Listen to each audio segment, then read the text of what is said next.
नमस्कार। साई वाणी प्रारंभ करो, जारी रखो, इसी विचारधारा से शुरू हुई एक श्रृंखला। लोगों के जीवन में अहम बदलाव लाने के लिए साईं बाबा के आशीर्वाद से मैं एडवोकेट सुनील नाना साहेब करपे आपके कार्य के लिए मैं जुड़ चुका हूं और आपके जीवन में बदलाव लाना यही मेरे जीवन का अंतिम लक्ष्य है। और उसी के लिए मैं ओजस्वी, तेजस्वी और शक्तिशाली भारत को निर्माण करने के लिए मेरे भारत के हर भाई बहन को अच्छी शिक्षा, अच्छा हेल्थ, आरोग्य और उनके प्रति जीवन में सजगता लाने के लिए मैं कटिबद्ध हूं। भगवत गीता में जैसे अर्जुन ने कहा भगवान कृष्ण को कि मुझे बहुत सारी समस्याएं हैं और मैं जानना चाहता हूं भगवान कि मेरे जीवन का क्या अंतिम लक्ष्य होना चाहिए। हर एक तरह से अलग अलग भगवत गीता लोग जानते हैं। मैं साईं बाबा के माध्यम से साई वाणी का जो वार्तालाप आप लोगों से कर रहा हूं वो हर एक रोजमर्रा की जिंदगी में हर एक अर्जुन के लिए कर रहा हूं। ना मैं कोई भगवान कृष्ण हूं, ना मैं साई हूं, लेकिन मैं भगवान कृष्ण और साईं बाबा का निस्सीम भक्त हूं। और मैं भक्ति रहना पसंद करूंगा क्योंकि भक्त रहने से जो खुलापन है, जो महसूस है, जो अपनापन है, लेकिन मैं मेरे भाई बहन को मार्गदर्शन के लिए कतई पीछे नहीं हटूंगा। क्योंकि आपके जीवन में बदलाव लाना है और उसके लिए आपको अभ्यास करना है। अभ्यास है शांति का, अभ्यास है क्रांति का, अभ्यास है ध्यान का, अभ्यास है प्राणायाम का, अभ्यास है साई क्रिया का, अभ्यास है साई ध्यान का। और इसी के बदौलत के ऊपर साई योग का भी हमने अभी नया निवेश हमारे साई वाणी के इस कार्यक्रम में किया।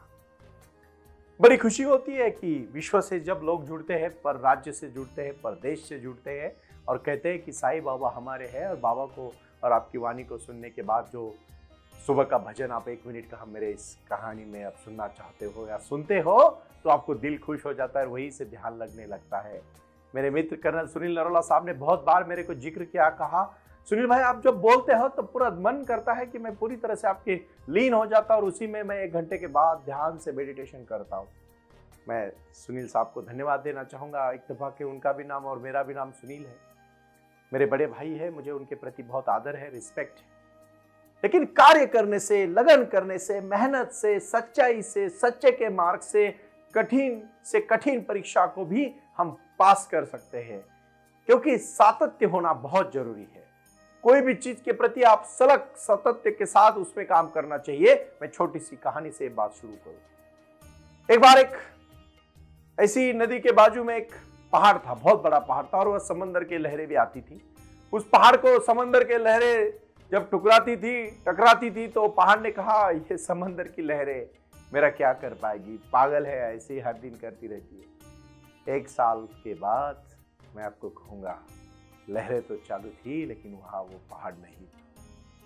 पहाड़ को भी पानी में पिघलाने की क्षमता सातत्य में है। जो भी प्रारंभ करो और जारी रखो, कोई भी कठिन से कठिन काम ले लो और उसके ऊपर प्रेजेंट के साथ तन मन धन लगा के करो, आपको आपके जीवन में सफलता मिलेगी। यही कर्म का सिद्धांत आज कह रहा है।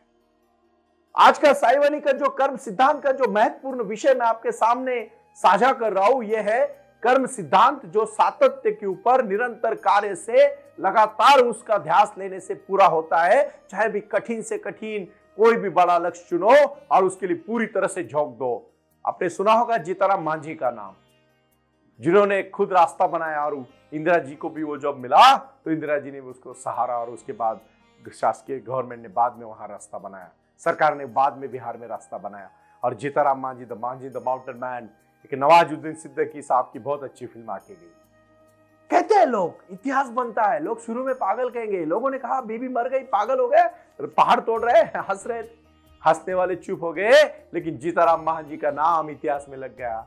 आसाम में एक इंसान ने 1 पेड़ लगाया, पूरा जंगल बनाया हजारों एकड़ का, उसको आज माउंटेन मैन जैसे जीताराम मांझी को कहते हैं, उस प्रकार उसको एक जंगल मैन, जंगल इंसान कहते हैं। ऐसे हमारे अन्ना हजारे जी ने महाराज से लोकपाल के लिए आंदोलन किया, पूरी दिल्ली खड़ी हुई, पूरा देश खड़ा हुआ, बच्चों से लेके बूढ़ों तो कैंडल मार्च निकले और इस देश में जन लोकपाल बिल अन्ना ने लाया।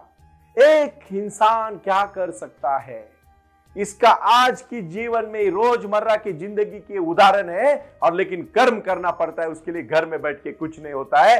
डट के बाहर निकलना पड़ेगा, लोगों में जाना पड़ेगा, मिल बांट के रहना पड़ेगा, खुशियां देनी पड़ेगी, प्यार से रहना पड़ेगा।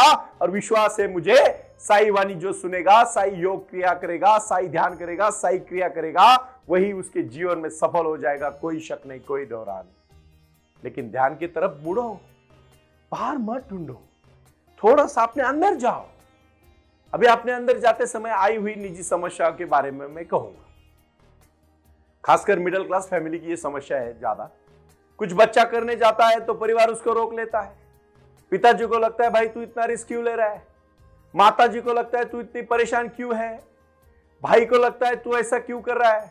लेकिन याद रखना, अगर अपने ऊपर भरोसा है और मार्ग सत्य का है, दिशा अच्छी है, पहुंचने में समय नहीं लगेगा, आप पहुंच जाओगे। लेकिन उसके लिए सत्य का मार्ग होना चाहिए। नहीं तो अर्जुन जैसे सत्य के मार्ग पर चला और जीता।